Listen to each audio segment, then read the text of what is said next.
You know, games coverage has been getting a bit strange these days, and if you, like me, Yeah. have been wondering why, Green well, Giant, thanks for the 5 subs, today, man. Thank you very much. we might be a bit closer to Thank the you. answer. Okay. Hey everyone, and welcome back to another deep dive. Here's why I think. All right, I'm gonna just pause here. I'm gonna just get my idea out of the way right before Bellular says anything. One of the big reasons why I think media coverage is out of it's out of sync and it's out of touch with the audience. Here's why: is because the articles that are like gamers are dead and video games actually do cause mass shootings and stuff, they get everybody to click on them. And this is a for-profit company, and they want those clicks for ad revenue. So they hire a random freelancer to write an article that makes people mad that the company doesn't even agree with or care about, just to get the hate clicks and to get the people watching the article. Sorry, I choked a little bit. To get everybody mad watching it, and then they click on the fucking ads. That's what happens. I think that it's actually, the companies don't even care. They just find these jackasses with these bad opinions just to get more people to listen to them, which drives more traffic to their website. There's no agenda even. They just want to make money. I can't quite believe it. We're going to talk about Call of Duty, but this time it's not going to be about microtransactions. What? No, we instead have something Then what's there to particularly talk about? interesting. A controversy that's been ongoing since the game's reveal a few months ago. So, Call of Duty Modern Warfare was unveiled as a franchise reboot, one that would refocus the game a reboot. on I would have grit never and expected that. authenticity. The reaction to this was absolutely fascinating, both in terms of the legitimate criticisms presented, but also in some of the bad faith or bizarre ones that seemingly conveniently forgot the groundbreaking work done by Call of Duty 4, a game that was intensely political throughout, with quite a strong anti-intervention message woven throughout its narrative.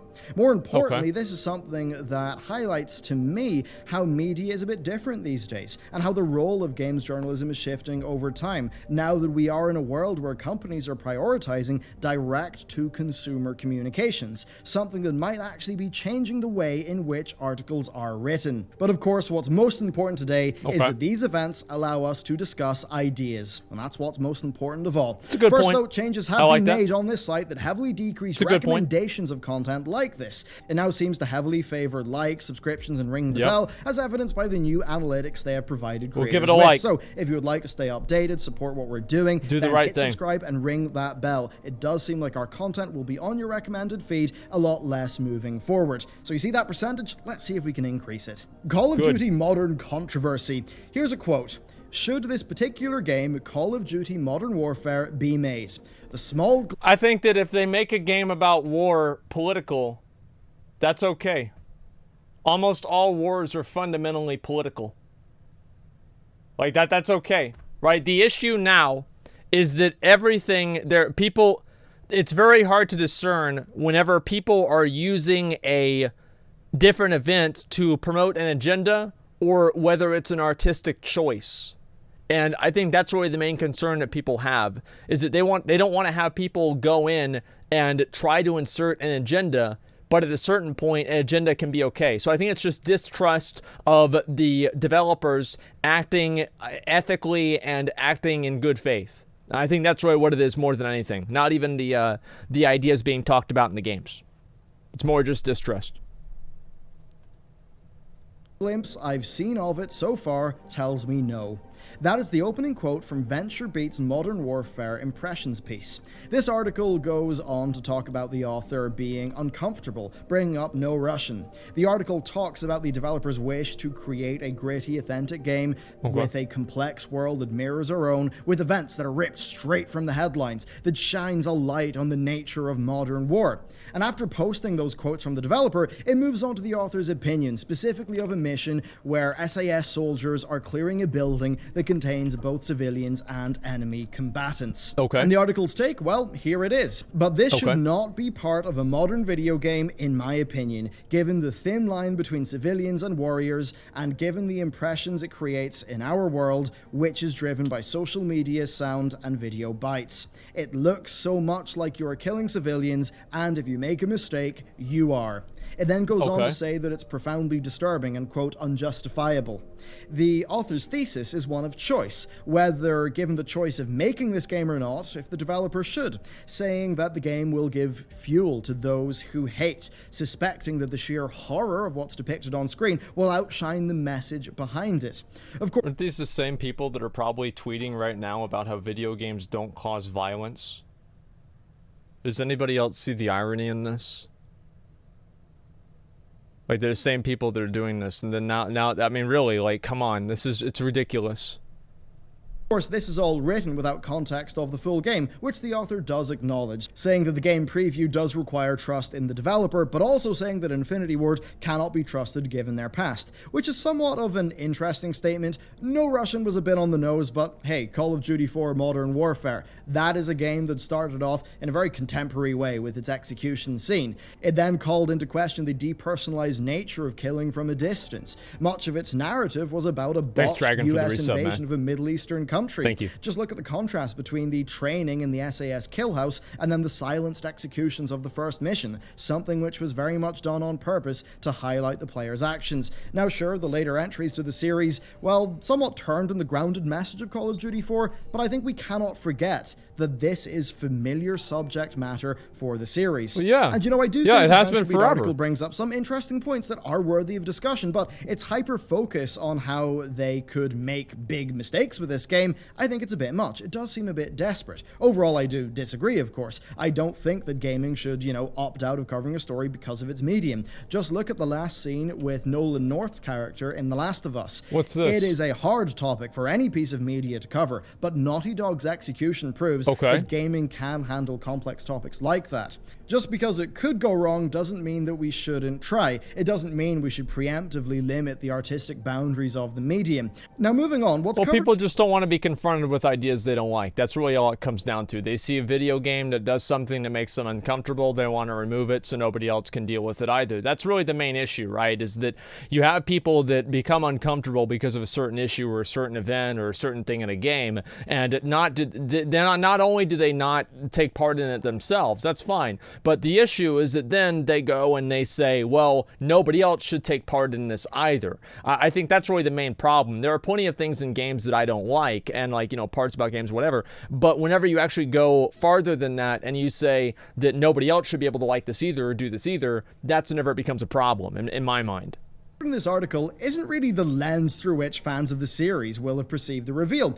Yeah. Given the nature of the game, fans of the series will go in wanting a contemporary take on modern war that tempers its bombast with grit.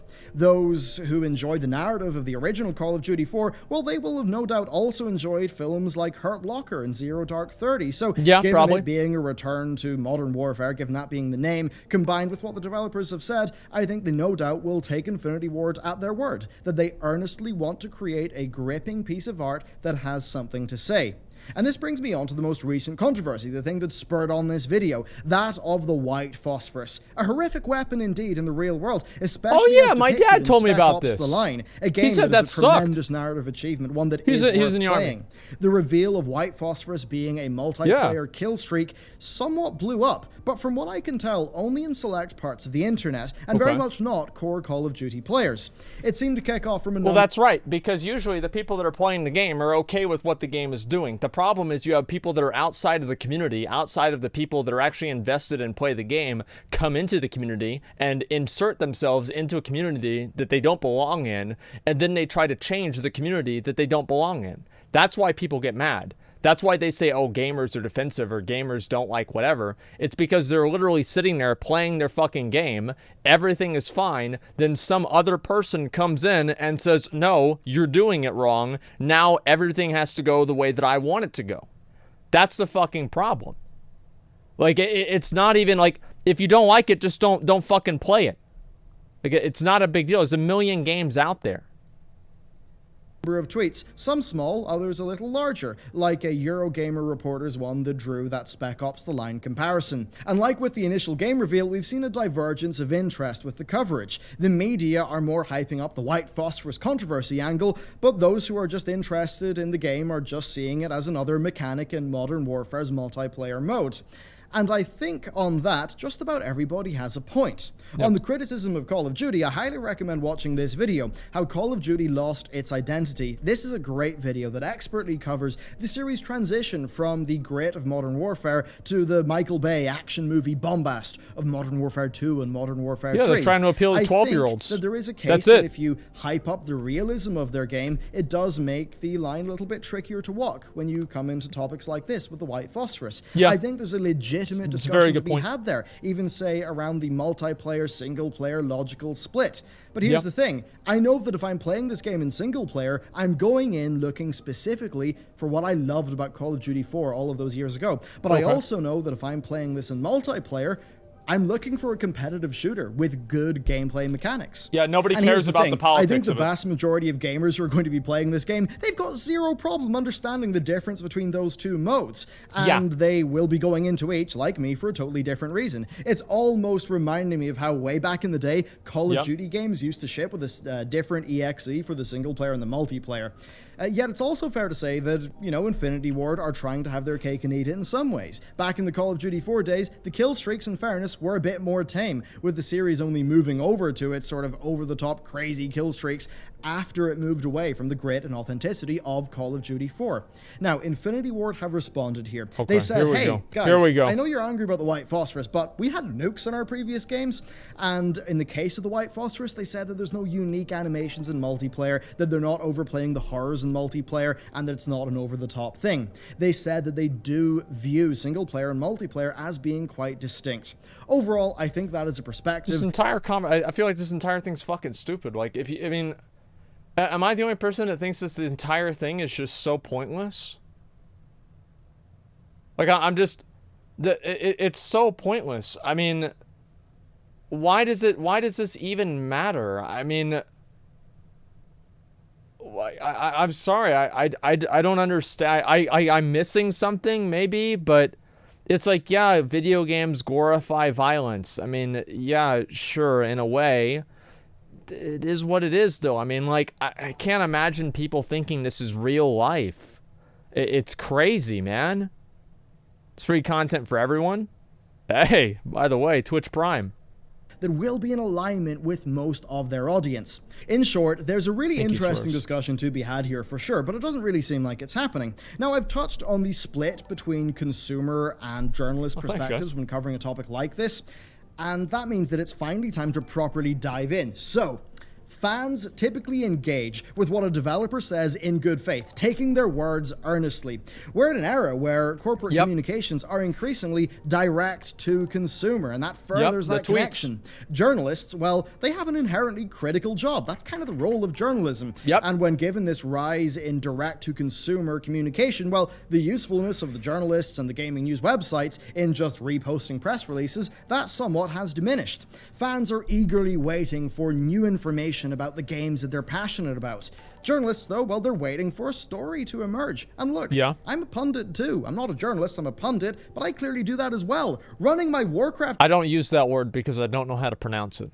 Channel for 5 years, I could tell you for damn sure there were dry spots when I was just sitting around waiting to write something, and, you know, maybe I think of a spicy take and I run with it. That's kind of what would happen back in the day. That's exactly what I used to do too. Is like, I would literally just be sitting, I would open up MMO Champions whenever I did YouTube, right? I would open up MMO Champion and I would be like, oh my god, I really, really fucking hope that there's gonna be something cool on there. And what goes on there, it's like, oh, a new battle pet's added, or, oh, something, you know, Ian said that there's this one thing, and like, it's just an irrelevant point. And it's like, that was the issue, right? It's like gaming journalists have the same problem, is they're just waiting for news to happen. And so what they do, this is smart, this is what I did too, is instead of waiting for the news to happen, you create the news. You create these bullshit agendas. You create these massive big issues out of thin air that get everybody invested and involved in them. And this is completely all you. Like, you've done this entire thing. You're the architect of this massive time-wasting thought experiment that will have no impact on anybody or anything after it's done. And you just do it. There you go. You know, why you know, make some video that's really controversial, like my guide on ninja looting. I still get people mad about that. It's been 5 years and they're still mad about that. They're like, I can't believe anyone would fucking do this. Can you believe that somebody would have the audacity to ninja loot an item in World of Warcraft? I can't fucking believe it. Who would support a person like that? And it's just like, give me a fucking break. The issue also, I think this is a big problem that people have, is that there's like not this disbelief. Like they play Call of Duty, they play WoW, and they're like, this is real life. No, it's not. It's a fucking game.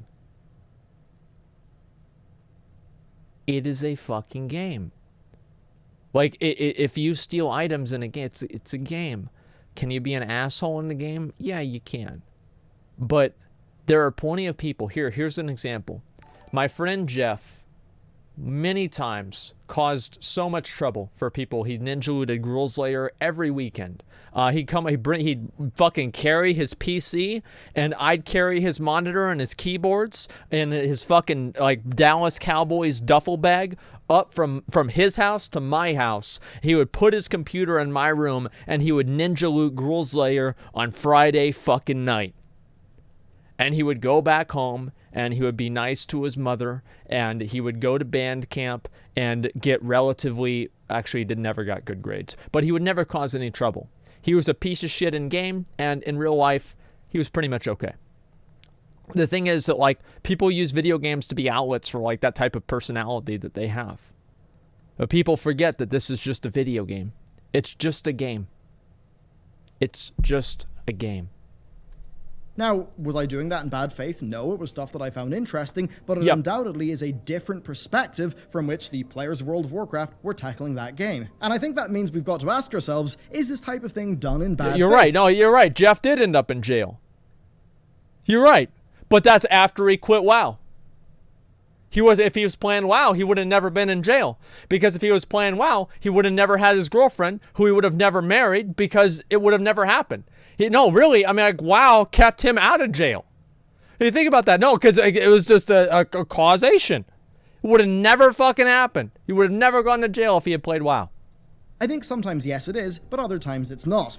No doubt many articles Keeping are kids just off there to the cause street. a bit of outrage. After all, outrage time and time again has been proven to be the most shareable emotion, and that's something that does explain a lot of modern media. Though it's fair to say that often there's plenty of things to criticize that are worthy of criticism. Thank you very much for the 10,000 bits, dude. And Thank while you so this much, no man. doubt sometimes will happen in bad faith, Thank you, I dude. do also think that it's that difference in perspective that kind of leads to this. Gamers just want more info about the game that they love, and they take the game developers in good faith and, you know, like they're being earnest. Journalists, though, well, often they're going to be mining an information dump for a story to report on. And these differing lenses are going to lead to both groups seeing things differently. Indeed, they are different groups with different priorities, and that's going to often exacerbate any differences in perspective that they do have. Perhaps it is the case that in a world where companies are talking directly to their customers, journalists have somewhat been pushed out a little bit. They're no longer the filter through which... Good. We don't need professional critics all the time to go around and tell us what's politically incorrect in video games. Like, just become a streamer like everybody else and play the games and comment on them offhand, and that's going to be enough. We don't need these thought leaders of people that play the game for 20 hours and want to have a complete fucking decision on everything about it and want the game canceled. We all get information, and maybe that leads to them having to try a bit harder, maybe doing the spicier takes. And as much as it might be tempting to cheer their decreased relevance, and I mean, when they talk about toxic entitled gamers, I can see myself doing that sometimes, but we also do have to remember the companies in question ultimately do just have their profits in mind. Even if that difference in perspective decreases the influence of journalists, we cannot abandon criticism of corporations and just... It's good that the companies cut the journalists out. It's good, because that way you get the information straight from the source, and the journalists don't have any power over the corporations. There's no special interests occurring. You just communicate directly with the company. They tell you what's going on, and there's no other kind of bullshit. become compliant fans. It's very important to always be clear about that. After all, we are talking about the very same corporation in this case that's stuffing their games full of microtransactions. I mean, just look at Call of Duty Black Ops 4. So, now that we've sort of explored these topics, where does it leave us? Well, I'm personally really interested in the narrative ground that Call of Duty Modern Warfare covers. If they can return the franchise to its roots with more, a more grounded adult story, I am going to be in. That will be a win for games as art if they can do it well. I mean, sure, they might mess it up, but assuming they're trying it earnestly with good intentions, I think it's fine. I think it's a good thing to do. I think that the journalists who've been critical of it often do bring up interesting points, such as the validity of the single-player, multiplayer logical split and the interplay between a strive for authenticity and, well, the bombast of game mechanics. I think that's all really interesting stuff. I'll agree with that. But it can be communicated in a more open fashion. Personally, I kind of dislike this trend in single perspective opinion pieces that we're seeing. I think it's totally fine to talk about these topics, but I think if you want a better hit rate with your intended audience, I think you've got to make your audience's perspective feel valid and welcomed. I think you've really got to think from your audience's perspective and respect them as people. I think that's how you open a genuine discussion, instead of making your audience feel like they're being talked down to by somebody who wants to just burst in and change their games. And really, when it comes to communications, I think that is the cell phone. I think that is the backfiring thing that is often being done in modern times. So there you go. That is my thoughts on, yes, the Call of Duty thing, but also the broader games coverage topic. I would love to hear what your thoughts are, though, so please let me know down below. And as I said at the top of this video, yeah, I'm going to have to shill a little bit harder for the subscriptions and the bell rings. YouTube did change some of their algorithm stuff, and it seems like it's hitting us a little bit. There it is. It has hit others harder, but yeah, it still is a little bit of a bummer. Anyway, thank you very much for watching this. I really appreciate your support, and with that, I will see you next time. Let me scroll down and see what the comments are here. It should be disturbing. It's war. I wouldn't really trust an article by a guy who can't even beat the tutorial of Cuphead.